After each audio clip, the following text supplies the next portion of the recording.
We kick off today's Bears Rumors Roundup with a little rumor around Ronnie Stanley. Welcome to Chicago Bears Now. I'm Harrison Graham. Matt Verderame of Sports Illustrated proposed the idea that Chicago could sign the Ravens free agent left tackle. Here's what he had to say. Quote, "The Bears have been trying to get by with a patchwork offensive line for years, and it's about to cost GM Ryan Poles his position. There's a world where Chicago doubles down on the line, signing a left tackle such as Stanley before looking inward to upgrade at guard." While I will fully acknowledge that you probably, or at least possibly, don't have your long-term answer at left tackle, I would be surprised if they spent heavily at the left tackle position. It'd be one thing if I thought Braxton Jones could kick inside and be a starting guard. I just don't think he's strong enough to do that. So if you do sign a clear starting left tackle, Braxton's either a backup, in my opinion, or you trade him.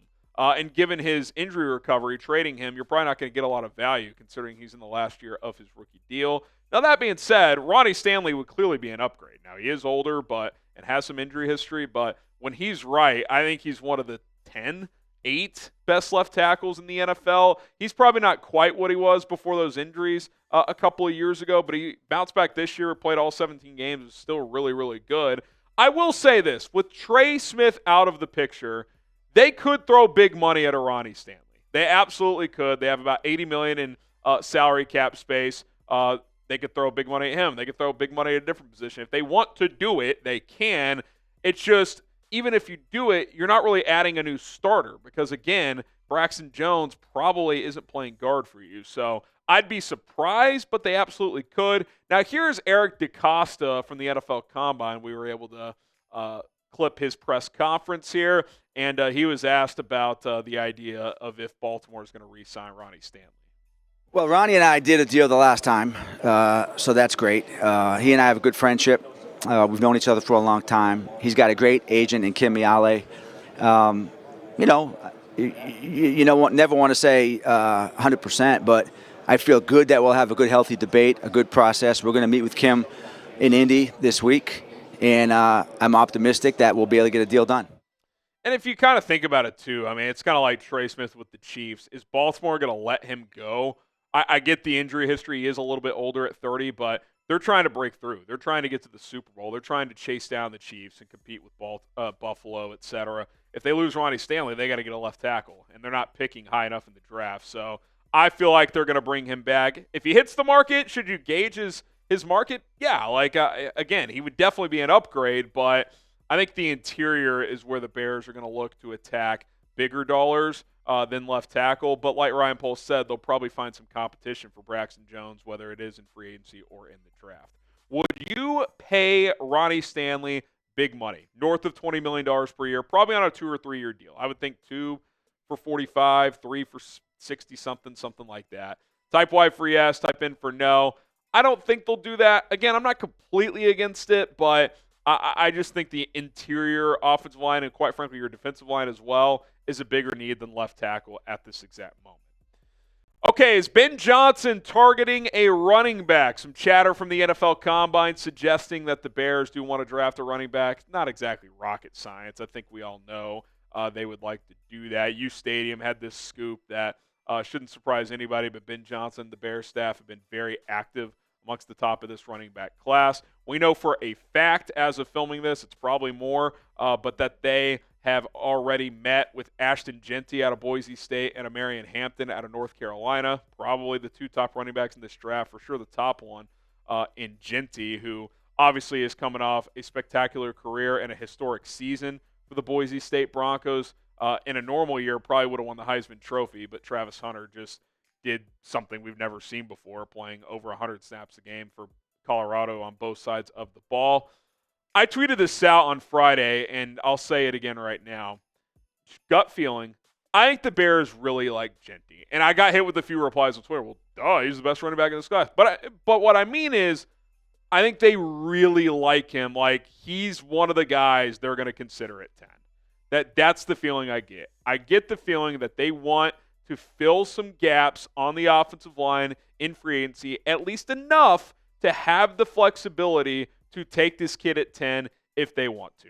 I think they really, really like him. I think this is Ben Johnson influence. He is a guy who just came from a team that had a 2 running back setup with David Montgomery and Jahmyr Gibbs. Gibbs being the home run hitter, Montgomery being the grinded out guy. Swift can be your home run hitter, not as good as Gibbs, obviously. And then Jeanty can be kind of your all around back. I think that's kind of what they're looking at. Now, I love Omarion Hampton as well. I think if he was there at 39 or 41, it's tremendous value. I've mentioned it a few times on this show that what he did this year without Drake May and without a consistent passing attack for North Carolina, I think was tremendous.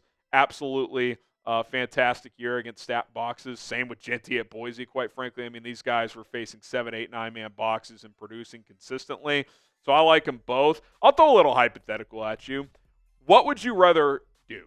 Would you rather draft Ashton Jeanty with the 10th pick, type AJ, or Omarion Hampton at 39, type OH? I think Jeanty's better. I do think it depends on what you do in free agency. If you're asking me today, I'd probably do Hampton at 39.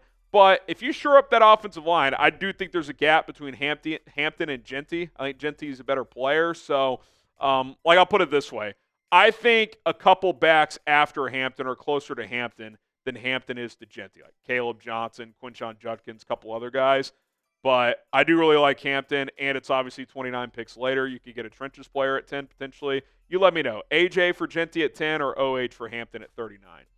Get yourself an FGB t-shirt today at chatsports.com/FGB.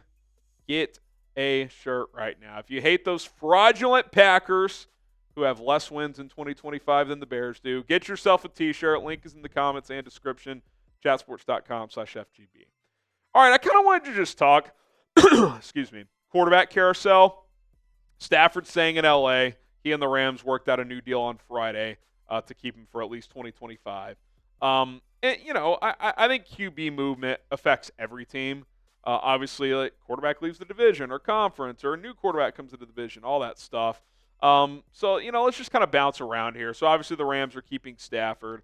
As soon as that happened, it was reported by Schefter and others, Diana Rossini, et cetera, that the Giants are investigating veteran quarterbacks, including Aaron Rodgers. There was a whisper earlier in the week, a rumor that Rodgers was interested in the Giants, and now it appears there could be mutual interest here. Jonathan Jones also had a report that there's been multiple phone calls between Aaron Rodgers and the Giants, initiated by Rodgers, which is pretty interesting. Here's kind of something that's funny, just a schedule quirk.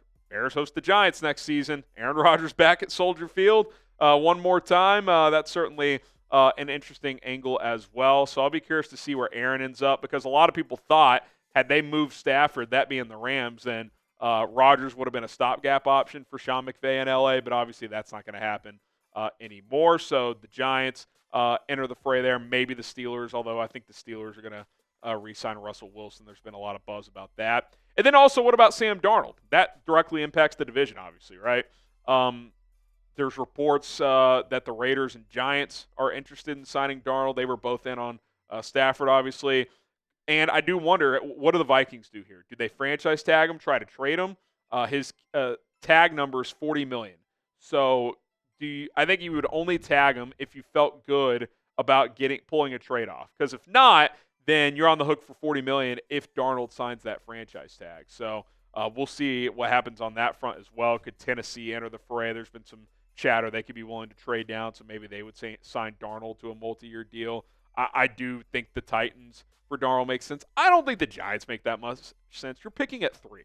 Like, I understand the Rodgers thing to an extent, because then you could still draft a quarterback. If you're signing Darnold, it's probably at least a 3-year contract. So you're probably not going to draft a quarterback. So to me, like, if you're the Giants, like, even if you sign Rodgers, I'm still trying to draft a quarterback with that 3rd pick, whether it's trading up or one of the top 2 guys falling to 3. So we'll see on that front. But all this stuff's going to impact us. Obviously, Justin Fields as well. I know there's a lot of Justin Fields fans here. I like Justin Fields as well. Raiders have been linked to him also. I don't think Pittsburgh's bringing him back. I don't think they want to bring him back. So we'll see where he ends up. I think the Jets for him is interesting, because they're just kind of setting the foundation this year. 1-year flyer for Aaron Glenn. If it doesn't work out, get a quarterback the next year. But, I just think the QB carousel is always fascinating. And it's nice for once that the Bears are not in it. Does that mean that Caleb Williams is a long-term answer? We got to see that play out. But for the first time in a while, there's no QB rumors around the Bears, which is very, very nice and refreshing, to be completely honest. All right, thanks to everybody for tuning in to this episode of Chicago Bears Now. We will continue to have you guys updated on all things Bears. Hit that sub button. We'll see you soon.